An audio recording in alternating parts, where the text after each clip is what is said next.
Right. So in terms of employee listening, how has it helped you with your challenges and what changes have you been able to action because of feedback that you've received? Donna, if I come to you first, let's switch up the order.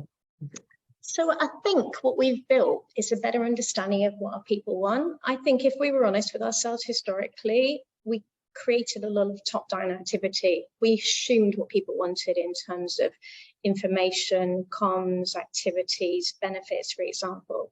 And I think what this has given us is a real insight in terms of people's needs and motivations and being able to tailor that. You know, so some of the, obviously from a site perspective or a functional perspective, we turn our engagement content into something relevant to that local team. So we may have a holistic three-pronged sort of focus in terms of business engagement activities that we want to drive, but we want to make sure that we resonate it down through each of the functions, each of the teams, and make it bespoke, but we keep it simple, because we can't change everything overnight. We can't change everything in one go. So we call out some simple things. We make sure that we attend to it on a regular basis.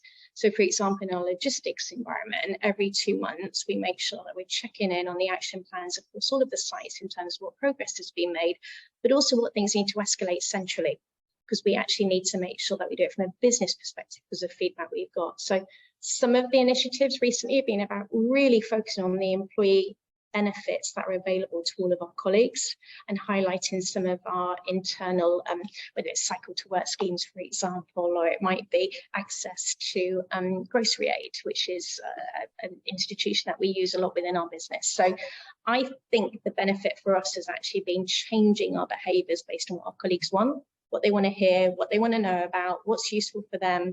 And so I think that's been the fundamental change in terms of just inverting our activity as a business.